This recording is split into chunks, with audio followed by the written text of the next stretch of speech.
Okay, welcome everybody.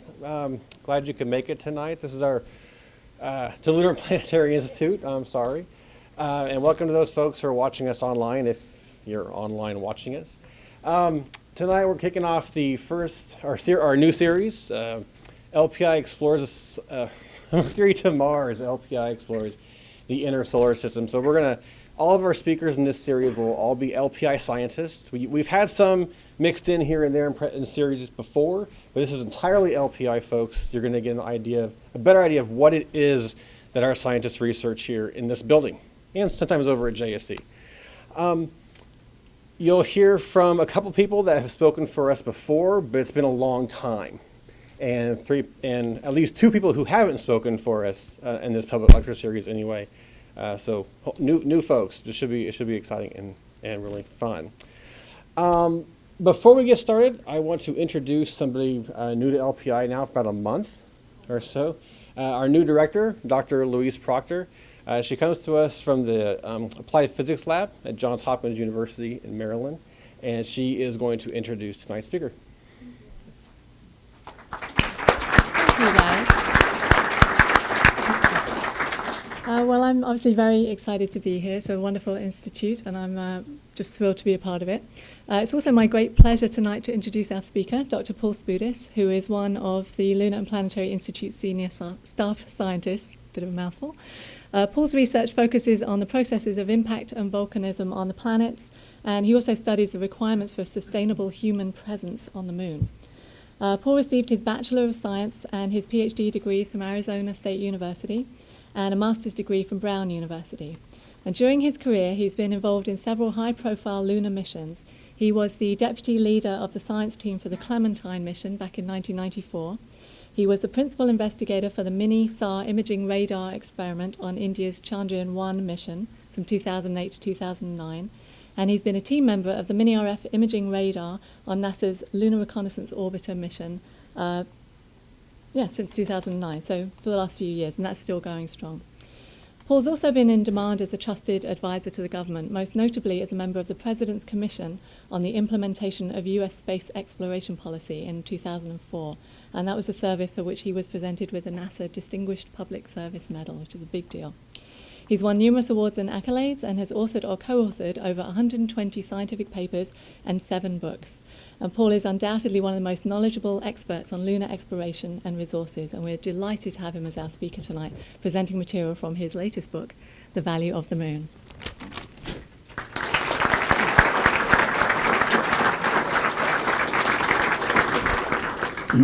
Thank you, Louise. Very happy to be here to talk to you about the value of the moon.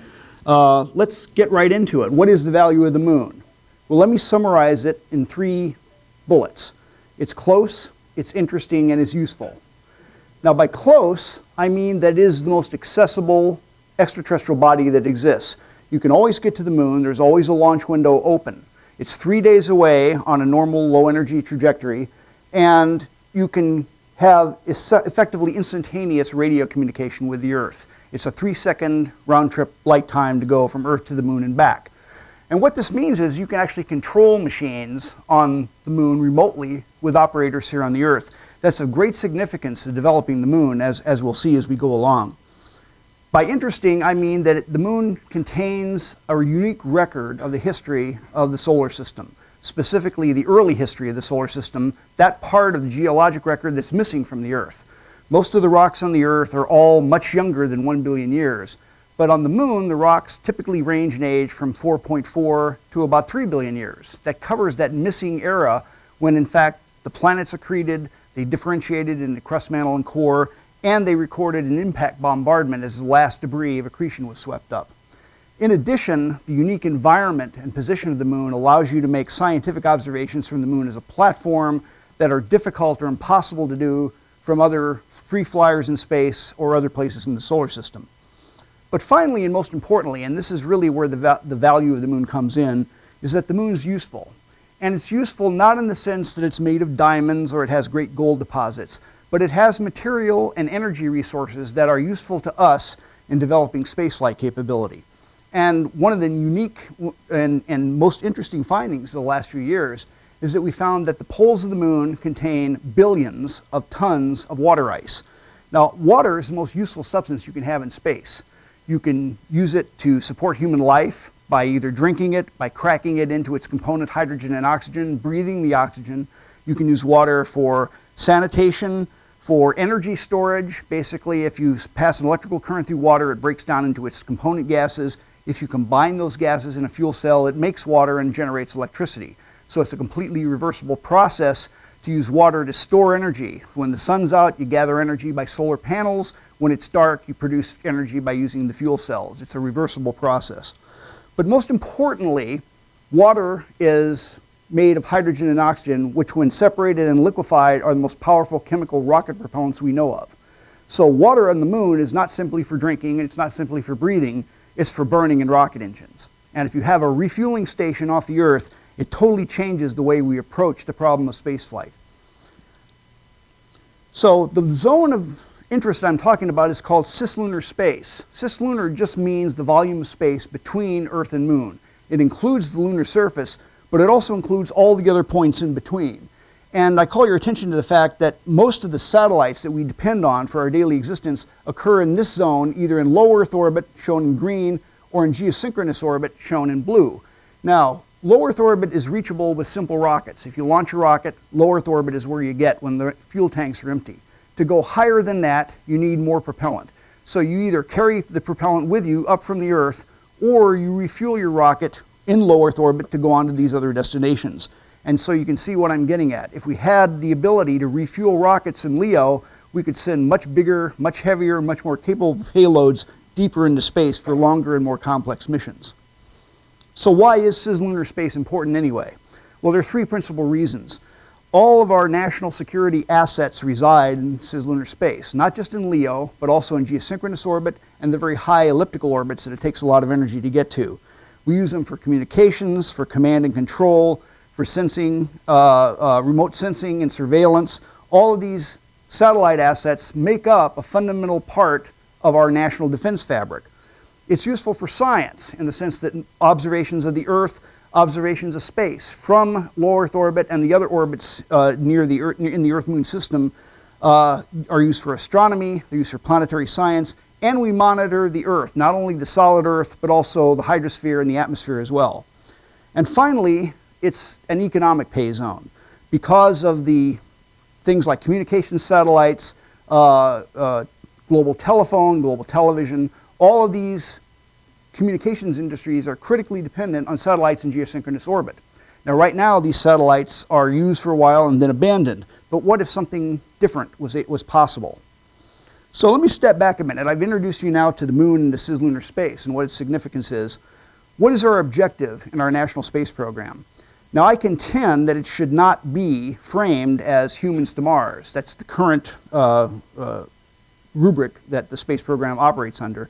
Because fundamentally, that's likely to develop into an Apollo-style program. And by that, I mean a dash to the planet, a planting of the flags, and then a rapid retreat from the planet. Once you've done that, you've done it. And so the rationale for going back becomes much less strong. Effectively, what you really want to do is to become spacefaring. And by spacefaring, I mean the ability to go anywhere you want, whenever you want, with whatever capability you need to conduct whatever job you can envision. And that's what I call spacefaring. It's analogous to seafaring, effectively. You have, on the terrestrial oceans, you have a navy, you have a merchant marine, you have a variety of different vehicles and fleets to accomplish various tasks. Space is the same way. For deep space missions, you require one set of things. For near space missions, you require a different set. But what we really desire is the ability to routinely go wherever we want, when we want. But think about this. Given that it's very difficult to go to these deep space destinations, we have to figure out a way to do this, getting beyond the idea of lifting everything we need from the surface of the Earth. Because as long as we do that, we'll be mass and power limited, and therefore capability limited. So, if that's our goal, what's the problem?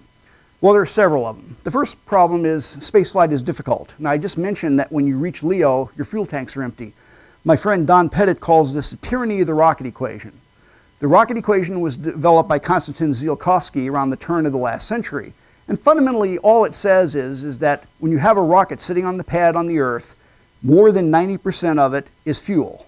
In other words, the mass fraction, the amount of useful payload that you can get into space, is much less than 0.1, 10%. And what that means is that you spend most of your effort and most of your overhead in terms of propellant, tankage, engines, and structures in just getting the payload up off the surface of the Earth to that first rung on the ladder, to low Earth orbit.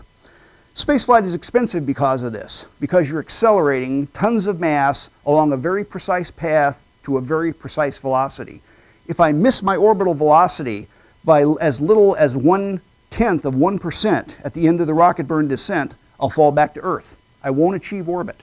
That's how close and tightly knit the tolerances are. Spaceflight, in fact, is barely possible. Right now, we get to space because we do the chemical process of combustion, which means you're breaking chemical bonds of different substances. And if those bonds were, if the Earth was any larger, 50% larger than it currently is, the energy in those chemical bonds would not be enough to release to get into orbit. So spaceflight is barely possible as it is now. And the benefits of spacefaring, as I've described it here, are not intuitively obvious.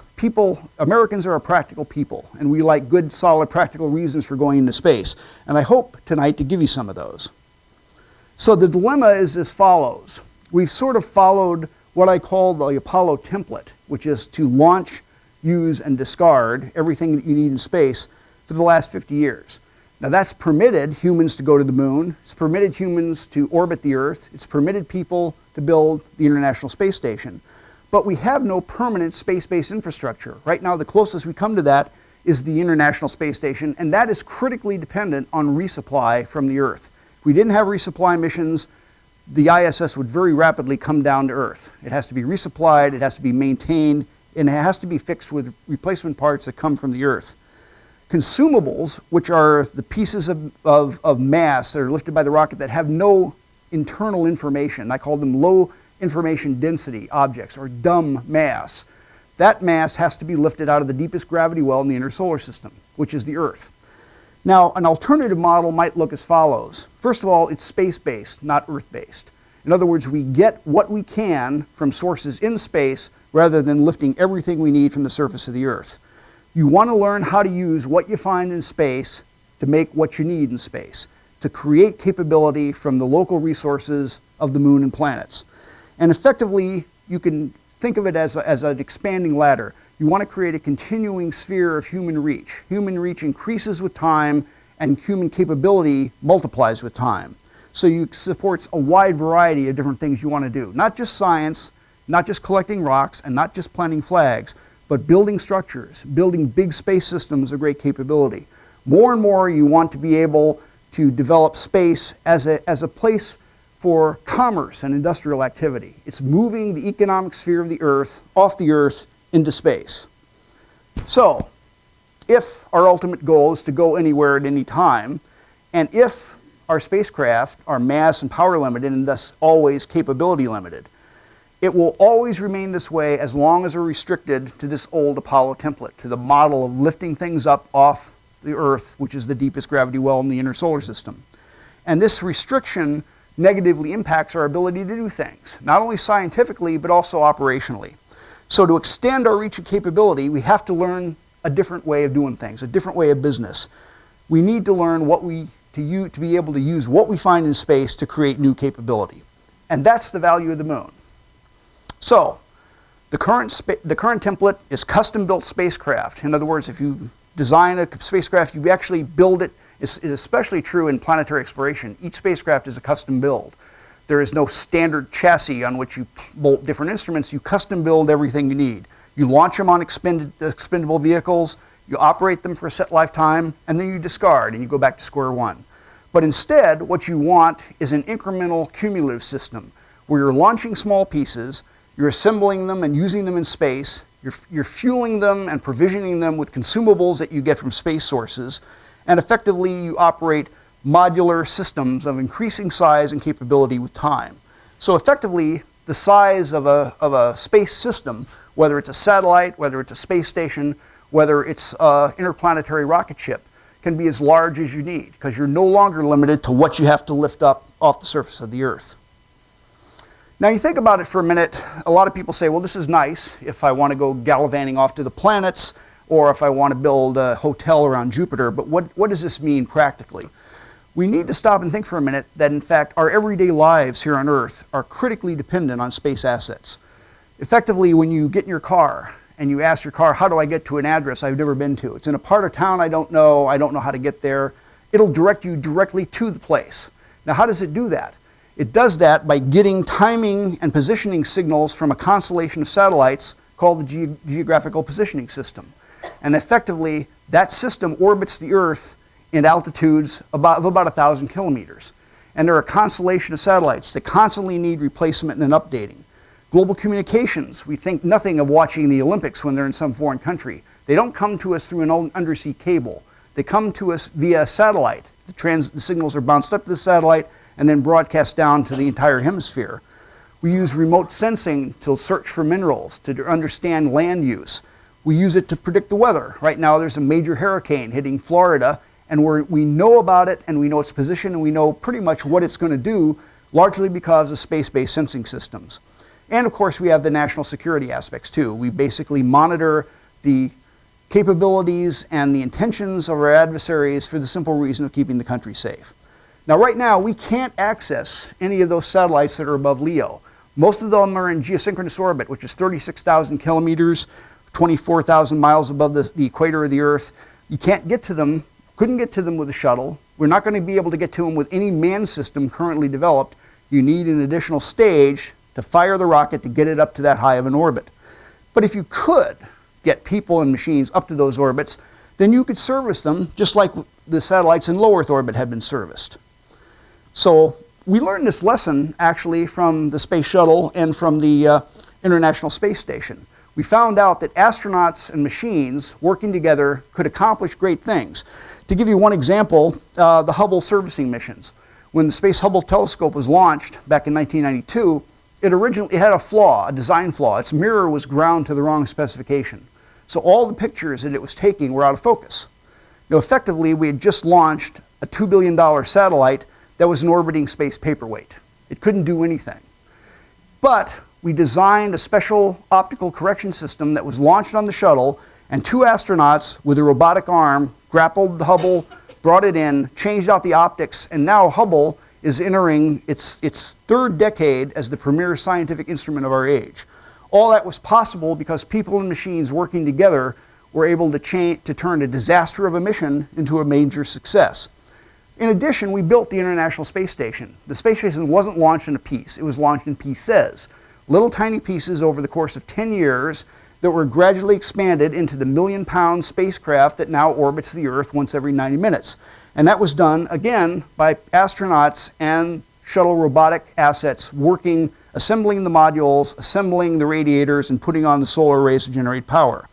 So effectively, we now have learned that people and machines working together can build big distributed space systems of ultimately unlimited power if we want. So just to give you an idea of what some of these things might look like, the pictures I'm going to show are artistic representations of things that are possible if you look upon space not as a set of flight projects, but as an infrastructure. And the analogy I like to make in terms of cislunar space is I think of a transportation system that goes between Earth and Moon on a routine basis as a transcontinental railroad. Effectively, we're moving from the East Coast, which is the Earth, to the West Coast, which is the Moon. And we're connecting them by a system that allows us to go back and forth however we want. A fuel depot is one example. Effectively, these are giant tanks that are filled with propellant. Where does the propellant come from? Well, initially, it's going to come from the Earth. You launch them on big heavy lift rockets so you get economy of scale. But ultimately, we want to supply that propellant from a source off the Earth. And the nearest and most accessible source is the Moon. In addition, you could have vehicles that would routinely go back and forth between the Earth and the Moon. The reason this thing has a big disc-shaped object on it, that's a heat shield. And effectively what you want to do is when you leave Earth orbit, you fire a rocket to go out to the Moon. But when you come back, you don't want to waste fuel firing the rocket to get into Earth orbit, so you bleed off your energy by entering the upper parts of the atmosphere and slowing the spacecraft down using heat shield. It's called aerobraking. We've already demonstrated it at Venus and at Mars with robotic spacecraft.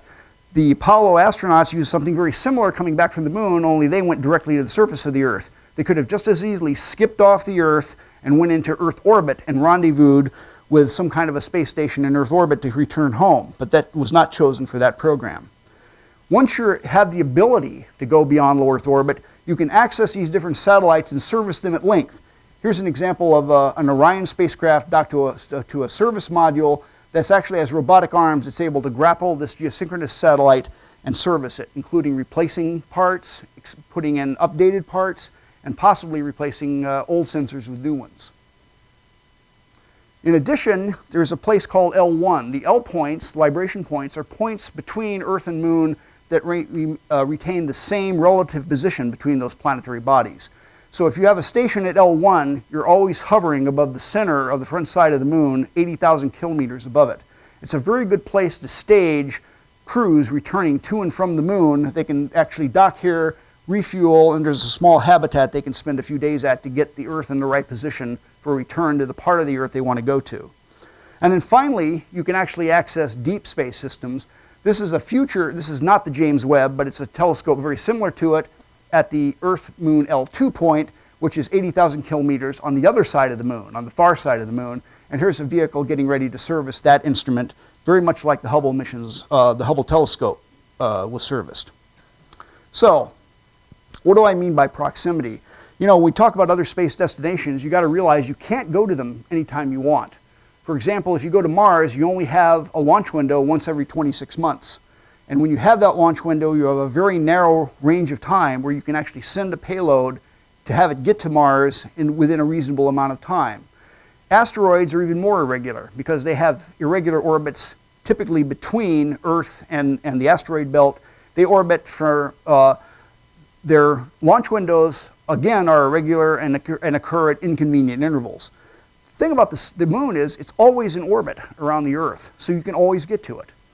The lighting conditions change, but if you have a facility on the moon that has a radio beacon, that lighting condition constraint goes away. You can go to and from the moon at will anytime you want. It's also close, 3 days away. The Apollo astronauts took 3 days to get there.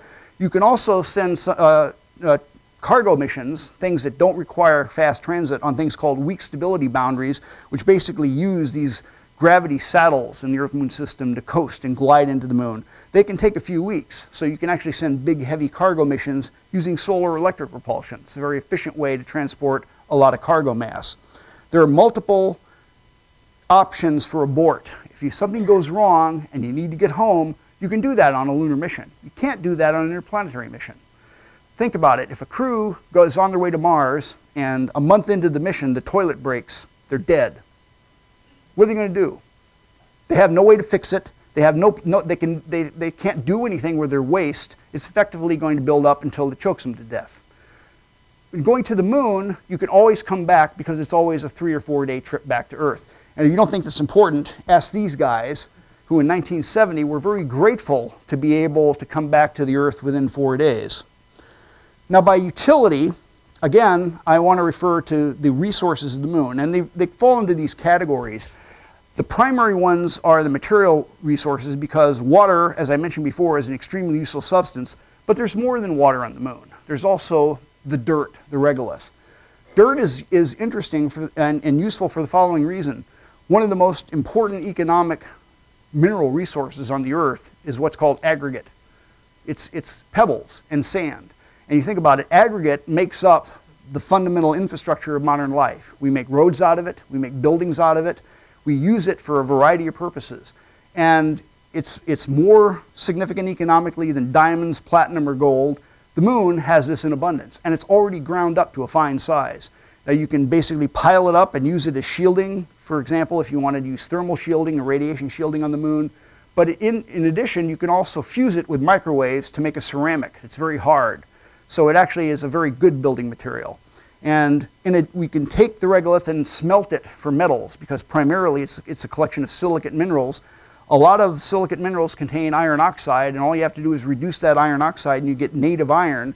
In a pure vacuum with no water, native iron is extremely useful. It's like stainless steel. It's a great electrical conductor, and it's a very strong building material.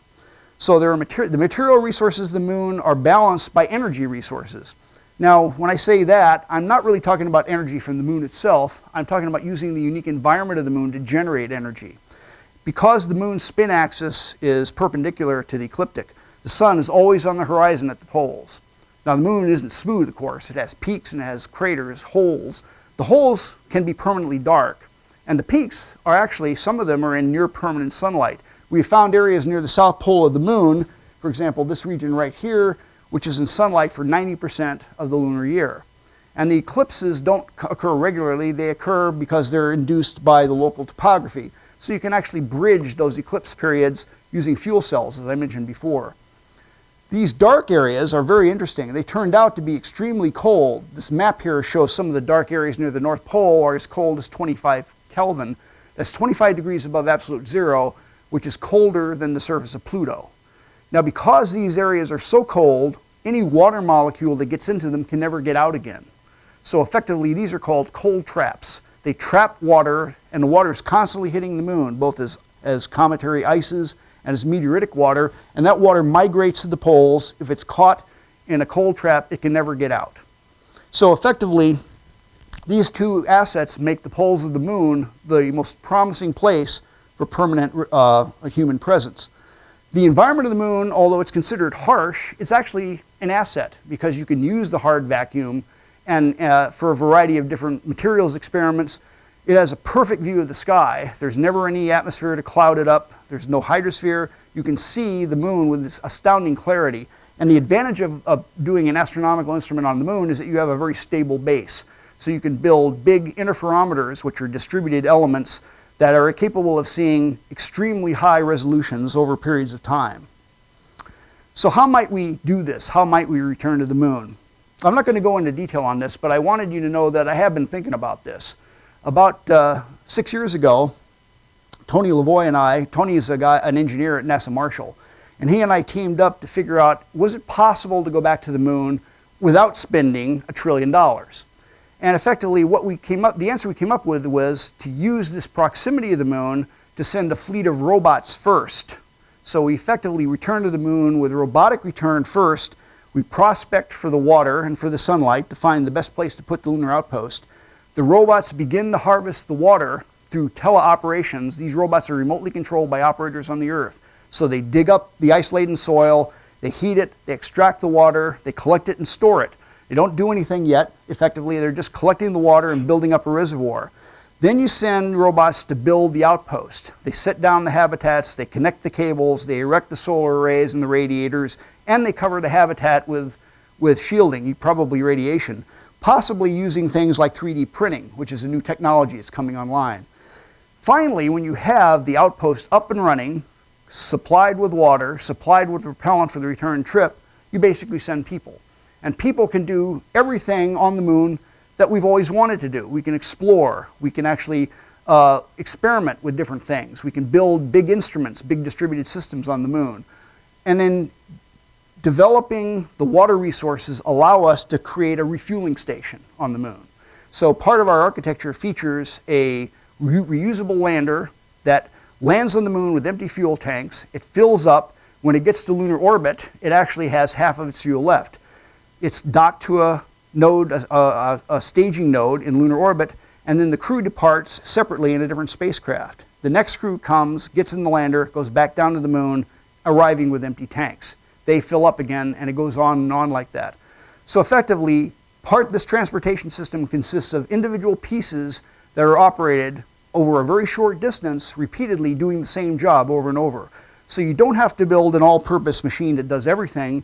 You build a machine that is optimized for the job it has to do, whatever leg, transporting people to and from the moon, transporting people from lunar orbit to the surface, or operating on the lunar surface. So effectively, the early stages use existing launch vehicles, but we've recently expanded this architecture to look at the possibility of using the new Space Launch System, which should be coming online in a few years. Now the SLS cargo, the Block 1, can put 70 metric tons into low Earth orbit. That allows us to actually put half of our robotic machine complement on the moon at once. So by using the SLS, we're actually able to get most of the capability we need on the moon much faster and in a much more expeditious manner. And ultimately, we want to build something like this. Now, this is not my concept. This is from the ULA people who have developed this. And effectively, it is a processing plant that manufactures propellant for export and sale. Now, you might ask, well, who were the customers of this propellant? You can imagine a lot of different customers. Initially, we're thinking about the satellite industry, who need propellant for maneuvering fuel, for fuel to put satellite assets into different orbits. But ultimately, you're going to want to sell it to a variety of commercial users. So you have international users, you have commercial users, and you have the federal government. If the federal government ever does manage to build a Mars vehicle and get to Mars, they need 80% of the mass of that vehicle is propellant. And one of the best places to get the propellant is on the moon, where you don't have to lift it out of the deep gravity well of the Earth. So as long as I brought up Mars, let's address this, because this is a question I always get. It's an ongoing policy debate. Now, the stated policy of NASA is humans to Mars by the mid-2030s. Now, I contend that's not going to happen.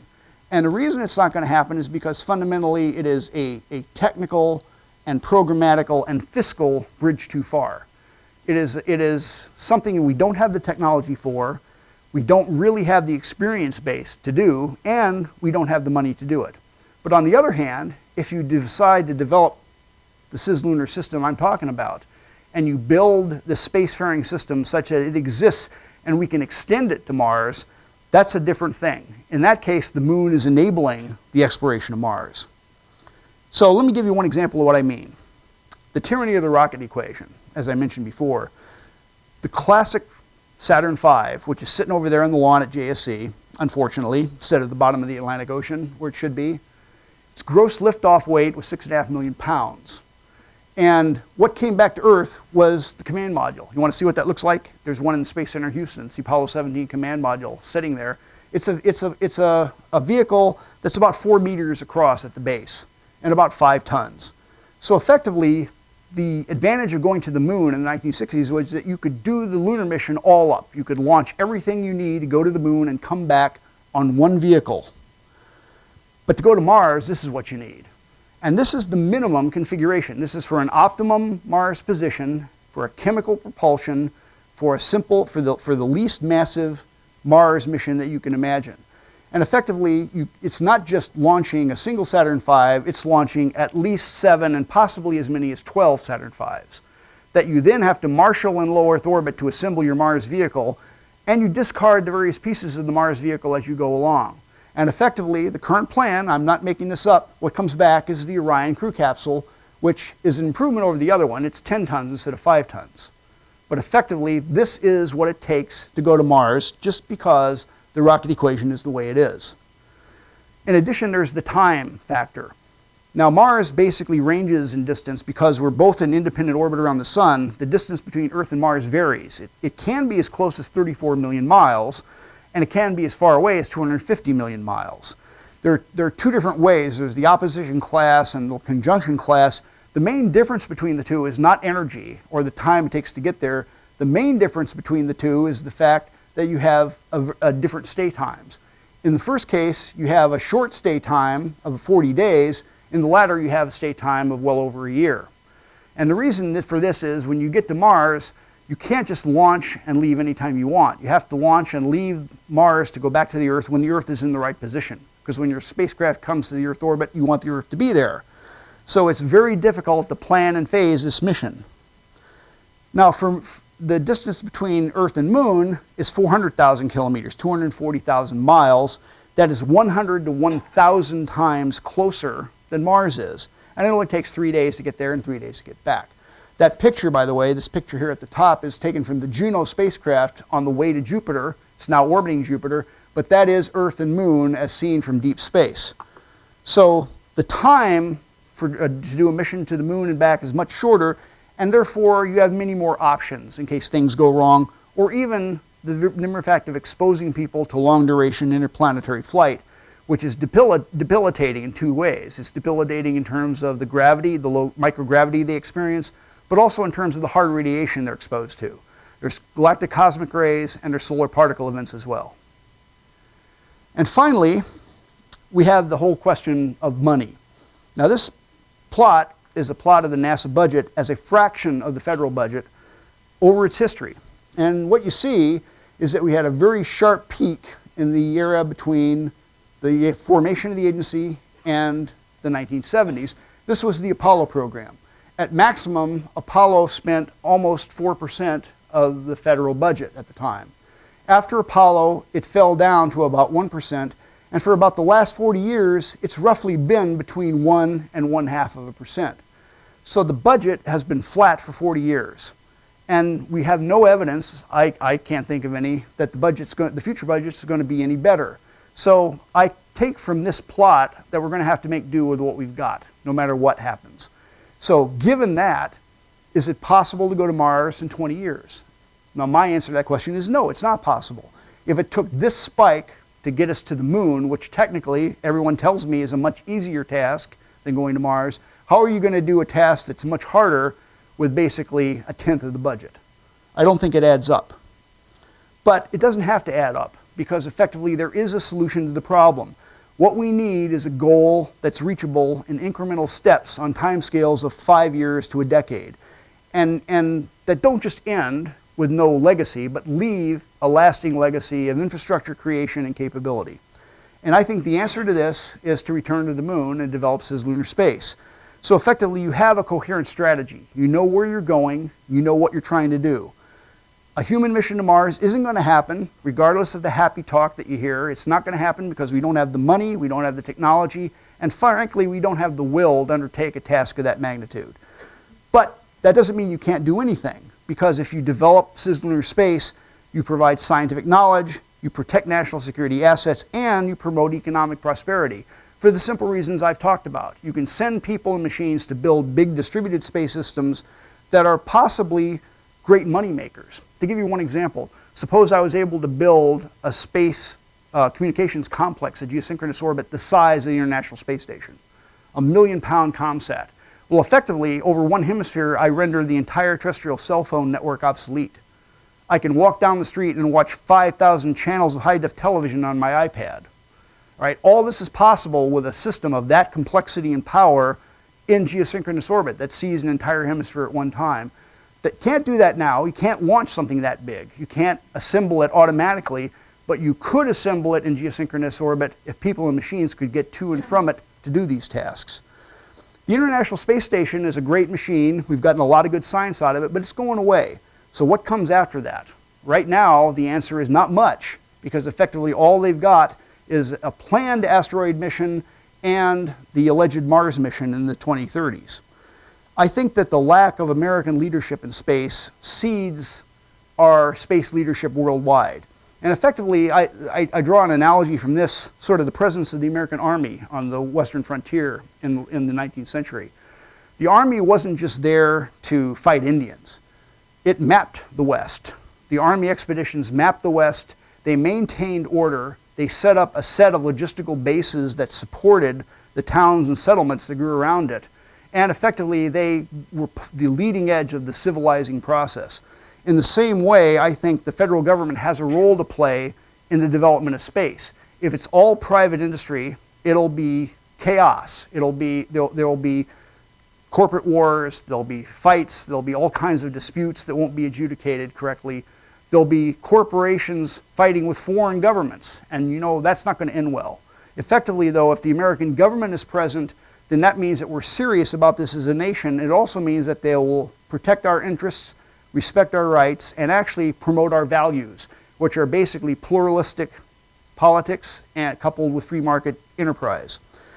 Also, by going to the moon and developing the system in this incremental, cumulative way, you're also capable of promoting both international and commercial cooperation. It's much easier to get international partners interested in going to the moon because, guess what? They're already interested in going to the moon. Europeans have announced their intention to set up something called the Moon Village. The Chinese are going to the moon. The Russians are going to the moon. The Indians are going back to the moon. In fact, everybody's going to the moon except us. So how can you say you're leading if you're basically walking behind? So with that, I'll conclude. I'll thank you for your attention. I'll be glad to answer any questions you might have.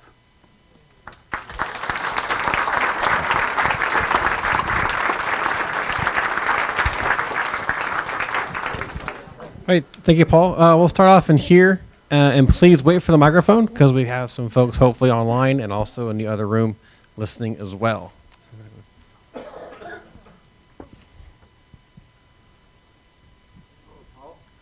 Is this thing on? Okay. Yeah. Might like to add a small comment on your use of L1 as a staging base.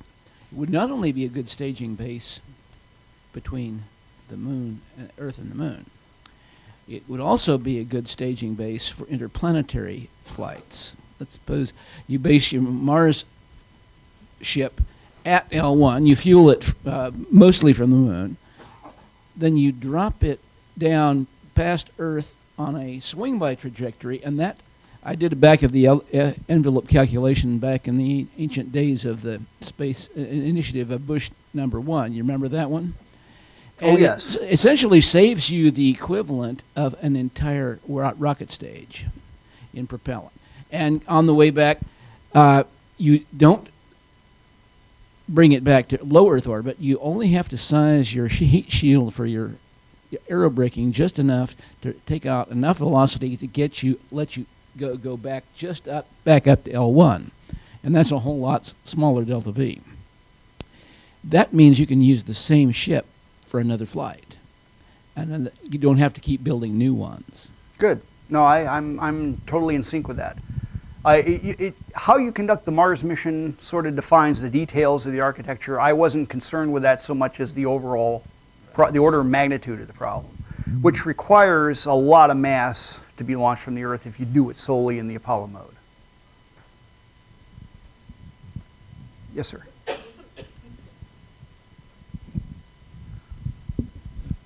Yeah, could you comment for or against the concept of solar lunar power and its usefulness for Earth? You mean the Criswell idea? Yes. For what people want to know, for those that you don't know about this, Dave Criswell, who in fact used to be a staff scientist here at the LPI many years ago, proposed that you could actually create solar arrays in situ on the moon, basically fusing the lunar soil into amorphous silica cells that would generate electrical power. You'd wire these cells together and then microwave the energy back to the Earth. That's another one of those, that's like the space elevator. It's one of those major engineering projects. It all works on paper. There are numerous practical difficulties to it, of course. But I certainly, the way I look at it, what I've tried to describe, both in the book and in this talk here, is not so much the ultimate things you want to do on the moon. There's a lot of things you can imagine doing on the moon that I didn't get into.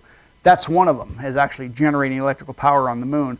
I'm more concerned with getting a foothold there than making a sustainable presence. And the big discovery of the last 10 years was that a sustainable presence on the moon is possible because of the assets at the poles that we found. So I haven't really considered that in great detail. Is there any questions from the overflow? Yes, hang on just a second. I just wanted to ask if all these other countries might go to the moon, who will be there to help govern who gets what and having resources depleted? That's a very good question, and that's sort of the question I posed at the end. My feeling is that there's enough on the moon for everybody. It's not a race in the sense that the 60s was a race to the moon. There's plenty of water, there's plenty of power, there's enough resources on the moon and things to do for everybody.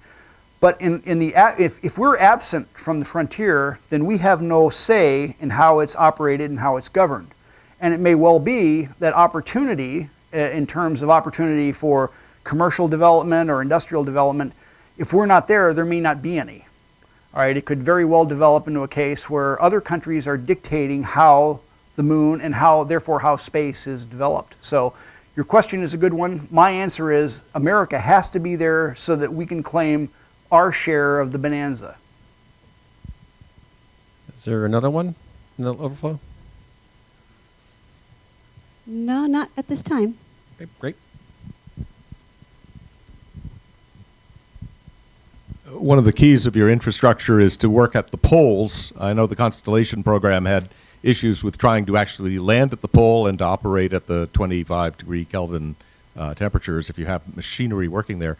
Could you contrast that, granted that it's a much longer distance, with the infrastructure associated with going and just harvesting a comet and the delta V, the gravity well associated the with delta V to get to a comet, to get to an, I assume you mean an active comet or a comet that's reachable, it's going to be much greater than to get to the moon. All right, round trip to the moon is only what is it? 14 kilometers per second total. That's your delta V budget. It's going to be much higher than that to go to a comet. Some comets, especially when they get in the inner solar system, are traveling at over 80 kilometers per second. This is very difficult to get to. Now, having said that, there might be extinct cometary cores that are captured into orbits closer to the sun that you could get to. The problem with that is the longer a nucleus is in orbit around the sun inside the asteroid belt, that ice is going to sublime away. And you see that on the pictures of the comets we visited. So if it's very young, if it's geologically young, you might have cometary remnants that have a lot of ice in them. But most of those extinct cores that we know of are pretty desiccated, because not only has the ice been sublimed away, but they've been shattered and reassembled and shattered and reassembled. We found that a lot of asteroids are like that. So that's the difficulty with using comets directly. It's certainly correct that you don't have to contend with the lunar gravity well, but the lunar gravity well is very shallow. It's very easy to contend with. The mass fraction of a vehicle launched off the surface of the moon is 0.5, as opposed to a 0.9 mass fraction for a rocket launched from the Earth. So you can at least 50% of the rocket from the moon's payload. Yes, sir. I'm uncertain as to how to condense this, so you'll have to bear with me. Myself and quite a few people in this room have been promoting pretty much everything you've been talking about for the past almost an hour since the 70s. And one of the things that we've learned is that the biggest problem that faces all of these ideas is this country's propensity to repeatedly put the purse strings of science into the hands of science illiterates. So I think a lot of these ideas are great so long as you don't just include commercial space ventures.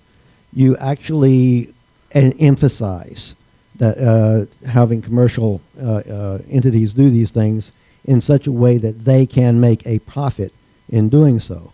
Because one of the things I've learned is that if you do things in a nonprofit way or a governmental type way, you may have achieved wonderful things, but when you turn around and look behind you, there's no one behind you. But if you make a profit in doing the exact same thing, there's a gigantic line behind you of people that are trying to do the same thing. So I'm hoping that your plans greatly incorporate commercial ventures. I certainly, that is my desire, is effectively to, I mean, after all, my goal is to open up cislunar space for industrial development, for commercial development. The problem I have with the current level of commercial activity is that it's very difficult for them to get started because it hasn't yet been demonstrated that what I'm proposing can be done. Now, the physics all work, right? It doesn't violate the laws of thermodynamics. It's all, the chemicals are there, they're in the right quantities, we know how to process them. But no one's put together an end-to-end system that goes to the moon, digs up stuff, makes product, turns it into something useful. That's the role of the federal government, in my view, is to demonstrate it's not to industrialize space, but to demonstrate that the moon and space can be industrialized. So NASA basically is, when you come right down to it, is an engineering R&D entity. This is what they do. And this is an engineering R&D problem. What I'm suggesting is going to the moon and learning how to use its resources and then building space capability from that is perfectly suited to their mission. But because of the stovepiping of the agency, they've grown up along different lines, and different parts of the agency have different attitudes. They are focused on either scientific aspects of space or operational aspects designed just to go and be there, human presence for the sake of human presence. I'm for human presence to do useful work, to do useful and productive things. And learning how to do this is what I think is NASA's task. Not doing it themselves, but showing that it can be done and how it can be done. One other point about the role of the federal government and changing streams of, with different political winds. Yes, that has happened. NASA's had a severe problem with that. But it is possible for the federal government to do a long-term technical project for extended numbers of years if that project is perceived to contribute to the national defense. And the example I like to use is the atomic submarine program. We built atomic submarines not because there was a groundswell of people who wanted to see atomic submarines. It was built to fill a niche in our defense posture that was unfilled. In a like manner, I can make the argument that not having a cislunar presence is a niche that's not unfilled. And let me give you a little example of why that's the case. There was a mission in 2010 called Chang'e 2. It's flown by the People's Republic of China. That spacecraft went to the moon. It orbited the moon for a year and mapped it. Then it left the moon. It went to Earth Moon L2. That's the point I was talking about on the far side of the moon, 80,000 kilometers above the center. It loitered there for 8 months. It left there, flew by the moon, and then flew off and intercepted an asteroid. Now, okay, fine. So what? What's the significance of that? Well, what's the significance of it is the Chinese in that one mission demonstrated all of the principles of space control. They sent a small spacecraft on a long voyage to very precise locations to do certain tasks. They loitered for a long period of time, doing nothing but an asset being ready to call it into use when needed. It flew off and then intercepted a fast-moving target with precision navigation. And a lot of this was done autonomously on board the spacecraft. Now, those are exactly the properties you would want in an anti-satellite weapon. And if you kept an anti-satellite vehicle in deep cislunar space, say at L2, say at one of the L points, if it comes down to intercept a satellite in geosynchronous orbit, it's coming from a direction that's not normally monitored by our defense radars. Most defense radars on the Earth are looking for things launched from the Earth that go up to intercept a satellite. They're not looking at stuff coming from deep space into closer to the Earth. And we've done that. We've done that with a commercial satellite. There was a satellite sent to geosynchronous whose booster failed. This is the HughesSat back in the 1990s, for those of you who remember that. And it was rescued by flying it around the moon. It got into geosynchronous orbit, but it came in through the back door. It came in by going around the moon and coming in the other way. And that caught a lot of people off guard. They were not aware that you could actually do that and get into those orbits that way. So I mentioned the Chang'e 2 mission because I think the Chinese have more interest in cislunar space than we do, and their interest is not entirely benign. Let's check one more time over in the overflow room. Any questions? No, thank you. Okay, great. All right. Well, I think that'll do it for this evening. Thank you very much, Paul. Thank you all for coming, and we'll see you outside at our reception.